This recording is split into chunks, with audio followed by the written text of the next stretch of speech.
வணக்கம். இது people English series. இந்த வீடியோல நாம whatever, wherever, whenever, whichever and whoever இதுக்கெல்லாம் என்ன அர்த்தம், இதை எப்படி சென்டென்ஸ்ல யூஸ் பண்றது அப்படின்னு தெரிஞ்சுக்கலாம். இது எல்லாமே ரொம்ப சிம்பிள் டேர்ம்ஸ். நம்ம டே டு டே கான்வர்சேஷன் ரொம்ப ஈஸியா யூஸ் பண்ணலாம். ஃபர்ஸ்ட் வாட் எவர் அதுல இருந்து நம்ம ஸ்டார்ட் பண்ணுவோம். வாட் எவர் அப்படின்னா anything, it doesn't matter what, இதுதான் இல்ல என்ன வேணா அப்படின்னு சொல்றதுக்கு நம்ம வாட் எவரை யூஸ் பண்ணுவோம். கடைக்கு போறோம், நான் என்ன வாங்கிக்கலாம் அப்படின்னு கேட்டா வாட் எவர் யூ வாண்ட் அப்படின்னு நம்ம சொல்லுவோம். Buy whatever you want, eat whatever you want, do whatever you want, இந்த மாதிரிலாம் ரொம்ப ஜெனரஸா சொல்லுவோம் இல்லையா? சோ நம்ம ஃபர்ஸ்ட் எடுத்துக்க போற எக்ஸாம்பிள், நீ என்ன செஞ்சாலும் அதை முழு மனசோட செய் அப்படின்னு நம்ம சொல்றோம். நீ என்ன செஞ்சாலும் what ever you do it whole heartedly, முழு மனசோட செய்யணும் அப்படின்னு சொல்றதுக்கு தான் நம்ம ஹோல் ஹார்ட்டட்லி அப்படின்னு நம்ம சொல்றோம். So whatever you do it wholeheartedly. அதே மாதிரி பிள்ளைங்க படிக்கிறப்ப நீ சொல்லுவோம், நீ என்ன படிச்சாலும் அதை முழுமையா படி, டீப்பா படி, புரிஞ்சு படி அப்படின்னு நம்ம சொல்லுவோம் இல்லையா? So whatever you read it thoroughly, read it deeply அப்படின்னு நம்ம சொல்லுவோம். அதே மாதிரி whatever you read, understand it அப்படின்னு நம்ம சொல்லுவோம். என்ன படிச்சாலும் அதை புரிஞ்சுக்கோ அப்படி. அவர் என்ன வேணாலும் செய்யட்டும் விடு சொல்லுவோம். சில பேர் செய்யறது ரொம்ப எரிச்சலா இருந்தா அவர் ஏதாவது செய்யட்டும் விடு அப்படி நம்ம சொல்லுவோம் இல்லையா? சோ எதை வேணா செய்யட்டும் விடு, அவரை விடு அப்படின்னா let him, letங்கிற verb யூஸ் பண்ணுவோம். So let him do whatever he wants. அடுத்து நம்ம பார்க்க போறது வேறவர்.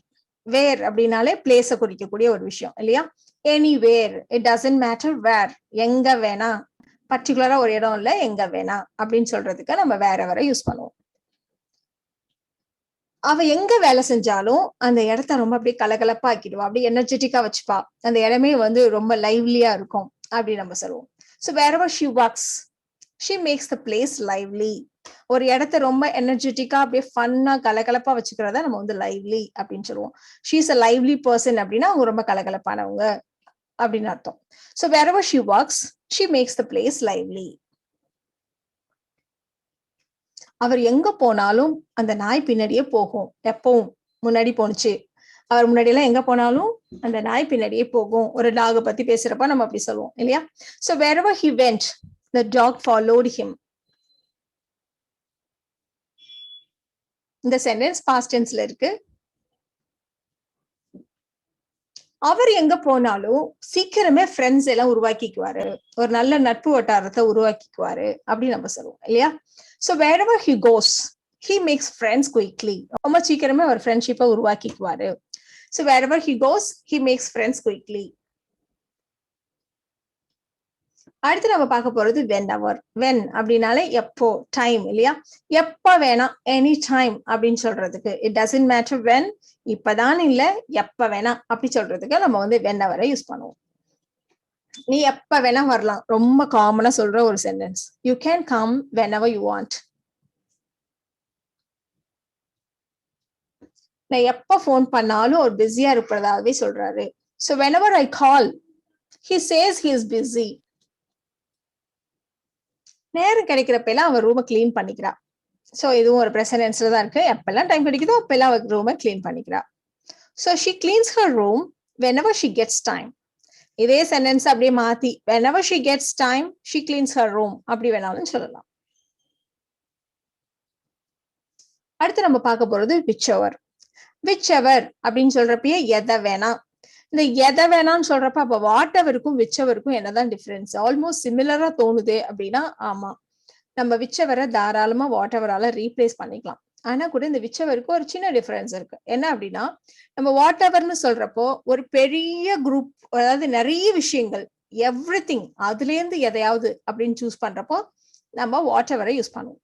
விச்சவர் அப்படிங்கிறது ஒரு சின்ன குரூப், அந்த குரூப்ல இருந்து ஒண்ணு சூஸ் பண்ணு அப்படின்னு சொல்றப்ப நம்ம விச்சவரை யூஸ் பண்ணுவோம். சோ ஒரு குரூப் ஆஃப் ஐட்டம்ல இருந்து நம்ம சூஸ் பண்றப்போ எதை வேணா அப்படின்னு சொல்றதுக்கு விச்சவர். இப்ப உங்ககிட்ட ஒரு 10 பொருள் இருக்கு, எங்கிட்ட நிறைய பென்ஸ் இருக்கு, ஏதாவது ஒண்ணு சூஸ் பண்ணிக்கோ, ஏதாவது ஒண்ணு எடுத்துக்கோ அப்படின்னு சொல்றதுக்கு நம்ம விச்சவரை எடுத்துக்கலாம். அதுதானே, நிறைய கலர்ஸ் இருக்கு, அந்த கலர்ஸ்ல இருந்து ஒண்ணு சூஸ் பண்ணிக்கோ அப்படின்னா அப்ப நம்ம விச்சவரை சொல்லுவோம்.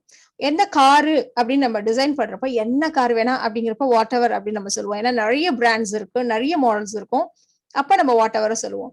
இந்த பிராண்ட் இந்த மாடல் சூஸ் பண்ணதுக்கு அப்புறம் கலர் சூஸ் பண்றப்போ பாத்தீங்கன்னா ஒரு குரூப் ஆஃப் கலர்ஸ் தான் இருக்கும், ஒரு ஒரு மினிமம் நம்பர் ஆஃப் கலர்ஸ் தான் இருக்கும் இல்லையா? ஒரு 5 or 6 கலர்ஸ் இருக்கும், ஒரு 10 கலர்ஸ் இருக்கும். அதுல இது சூஸ் பண்றப்போ நம்ம வந்து விச் எவரை யூஸ் பண்ணுவோம். ஸோ விச் எவர் அப்படிங்கிறப்போ you have to choose from a group. பல வண்ணங்கள் உள்ளன, நிறைய கலர்ஸ் இருக்கு. there are so many colors. நீங்க விரும்பும் எதை வேணாலும் சூஸ் பண்ணிக்கோங்க. Choose whichever you want. So விச் எவர்னு சொல்றப்ப வைட் வெரைட்டிஸ் இல்ல, கம்மியா தான் இருக்கு அப்படின்னு அர்த்தம். So choose whichever you want. என்கிட்ட 3 வாட்ச் இருக்கு, நீங்க எதை வேணா எடுத்துக்கோங்க அப்படின்னு நம்ம சொல்றோம். So I have 3 watches, take which ever you want. அடுத்து நம்ம பார்க்க போறது whoever. whoever அப்படின்னா any one, it doesn't matter who, யாரு வேணா அப்படின்னு சொல்றதுக்கு நம்ம whoever யூஸ் பண்ணுவோம். அசைன்மெண்ட் சப்மிட் பண்ணாதவங்க யாரா இருந்தாலும் என்ன என் ரூம்ல வந்து பாருங்க அப்படி சொல்லுவாங்க டீச்சர் இல்லையா? So whoever didn't submit the assignment, meet me in my cabin. ரொம்ப காமனா டீச்சர் கிட்டே இருந்து கேட்கிற ஒரு விஷயம் இல்லையா? So whoever didn't submit the assignment, meet me in my cabin. நீங்க யாரா இருந்தாலும் எனக்கு அதை பத்தி கவலை இல்லை. அஃப்கோர்ஸ் ரொம்ப காமனா நம்ம சொல்லுவோம் whoever you are, I don't bother. அதை பத்தி நான் ஒன்றும் கவலைப்படல அப்படின்னு சொல்றதுக்கு whoever you are, I don't bother இப்படி நம்ம சொல்லுவோம். ஸோ இந்த வீடியோல நாம whichever, whenever, wherever, whatever, whoever இது எல்லாத்த பத்தி தெரிஞ்சுக்கிட்டோம். இதெல்லாம் அப்படி சென்டென்ஸ்ல யூஸ் பண்றதுன்ட்டு ரொம்ப ரொம்ப சிம்பிளான ஒரு விஷயம். நீங்க டே டு டே கான்வர்சேஷன் இதெல்லாம் நிறைய ப்ராக்டிஸ் பண்ணுங்க. இந்த வீடியோ உங்களுக்கு ரொம்ப பிடிச்சிருக்கும்னு நினைக்கிறேன். Thank you so much.